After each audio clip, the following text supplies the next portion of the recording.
cooking, good looking? I am Mila Clark Buckley, the Hangry Woman, and today I am launching a really fun new project that I think is going to be informational, really fun to do. It's the first video in this series and it's called Can I Eat This? People with diabetes all the time are judged for the foods that we put on our plate. So at Thanksgiving, at holidays, anytime we're eating out at restaurants with friends, we're usually asked things like, oh, I didn't know you could eat that, or should you be eating that? Can you eat that? So I decided to start testing foods and showing you what they do to my blood sugar, and then telling you about the lessons that I learned from them, whether it's to adjust a portion size for something that I really want to have, or it's to be more conscious and more mindful of the nutrition information and the nutrition facts in some of my foods. What I think is really important about this is it's going to dispel some myths about what people with diabetes can and can't eat. I'm not a medical professional, so I'm not telling you what you can and can't eat. I am just showing you what these certain foods do to my own body and giving you the information that you need to move forward. I'll of course be using my handy CGM from Freestyle Libre to do this. They are not sponsoring this video. I already wear a Freestyle Libre. I love it. It really helps me adjust and find food patterns, but I also think it's really important to show really what those graphs and charts look like when I have those moments of eating different foods and trying to decide what the right way to do it is. I personally don't believe that there's any food that someone with diabetes can't have. And I know that a lot of people will disagree with me. A lot of people will disagree with me a lot.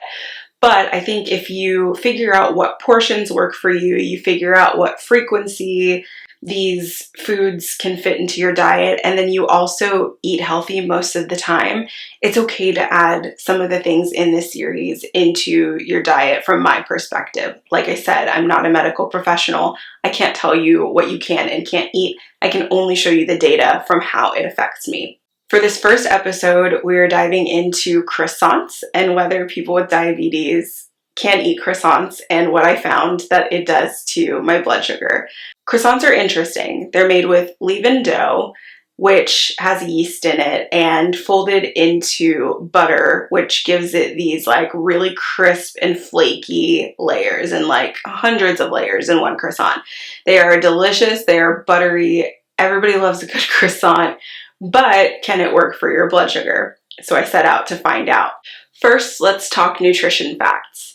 I went and looked at the kind of like average croissant, the average size of a croissant. And so a croissant that weighs 77 grams has 37 grams of carbohydrates in it, 14 grams of fat, 7 grams of protein, and 300 calories. That's like the typical croissant, right? It also has a glycemic index of 67. I'll put up on screen what glycemic index is and leave a link down below for you to read more about what glycemic index is and why it can be helpful toward deciding what kinds of foods you want to fit into your diet. So my croissant weighed 64 grams. I got it from our favorite croissant pack at Costco. I love it. It is like a ton of croissants, but they're also like really flaky and buttery. So it was a little bit lower than the average. And I'm going to show you what happened when I ate that croissant.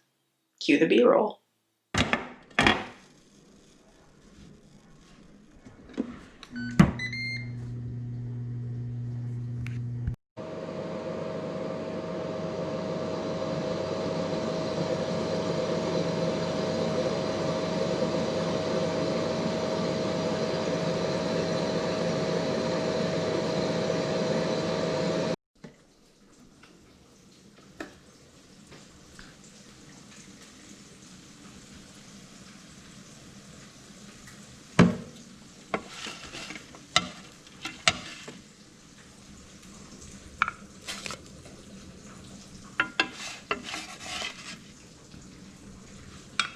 Okay, we're gonna weigh the croissant, see how much it actually weighs. And it is at 2.2 ounces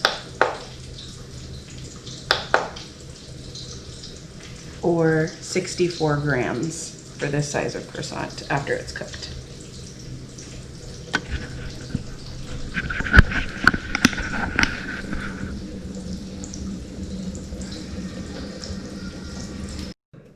Okay, so here is breakfast. It's the croissant. We've got some eggs with hot sauce and bacon. The eggs and bacon, of course, are going to have the least glycemic impact, so I'm not worried about how much those will affect my blood sugar because each of them are 0 carbs. Typically, when I have them alone, they don't affect my blood sugar at all. But the croissant is the big player here in what's most at play. So we're gonna see what happens after I eat this. I will come back and scan after 2 hours. So right now it is 11:02. So 1:02, I will scan. I'm taking my first bite of the croissant right now.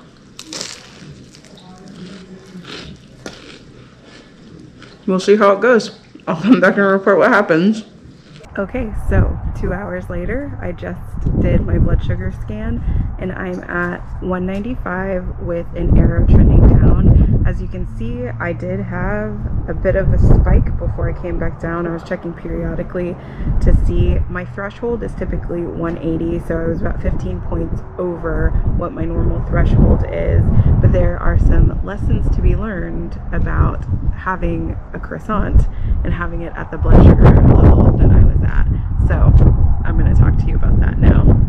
So in eating a croissant, I knew that my blood sugar was going to spike. It was inevitable. I don't take a short-acting insulin at this time, so I didn't have anything to counteract it. So if you are like me and you're not taking a short-acting insulin, some of the things that I would have thought to do if I was redoing the situation, I wouldn't have eaten the whole croissant. So I would have cut the croissant in half and just had half a portion of the croissant with my breakfast.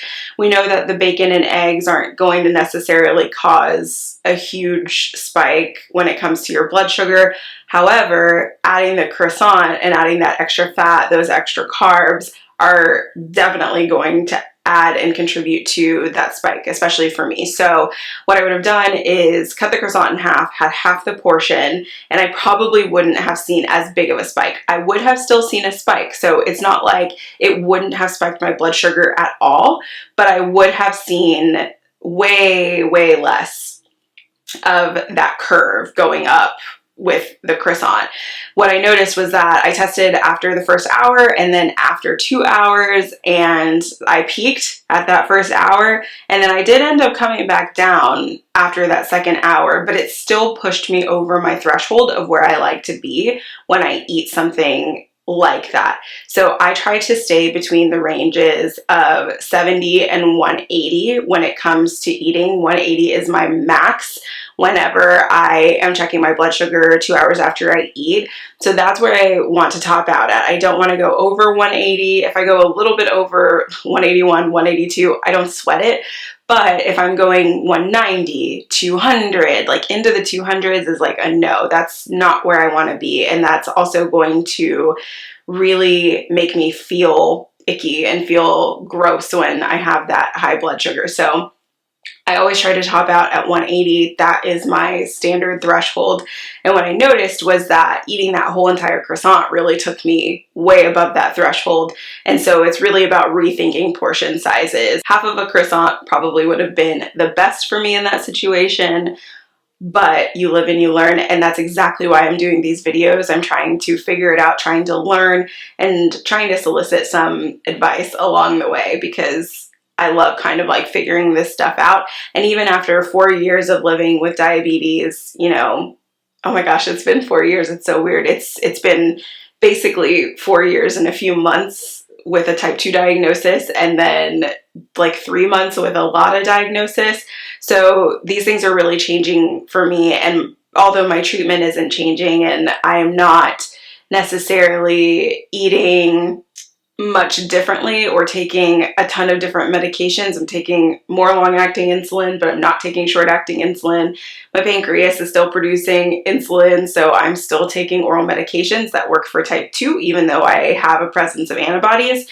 So I'm in that honeymoon phase, which is really fun, but it's giving me this like new ability and new curiosity about what my food does. So this is what a croissant does. This is what a croissant ended up doing to my blood sugar. And if I had to change anything about what I did, I would just change the portion and not eat 60 grams of this croissant. I would eat like half, like a 30 gram or half the carbs, and I probably, like I said, would have seen a spike, but not as significant. And especially since I'm not taking correction doses, it's really important for me to be mindful of what things weigh, what the macros are, what the makeup is, so that I don't go over that large threshold. So that's it for today's video, guys. I really appreciate you watching. I want to know what other foods you want me to try, so be sure to leave those down in the comment box, and I will be sure to try them, film them, and then let you know what happened with them. I love being able to do this series on tons and tons of different things, but also to prove to people that people with diabetes can still be flexible in our eating. We can still eat the things that we like and the things that we want. It just takes a little bit of testing and tinkering to be able to make things work. If you like this video, I would appreciate it if you liked and subscribed. Be sure to also turn on that notification bell so that you can get notified when new videos go up. I try to make a few videos a week. It's fun to try, to say the least. But I hope you enjoyed this video, and I will talk to you guys in the next one. See you later. Bye.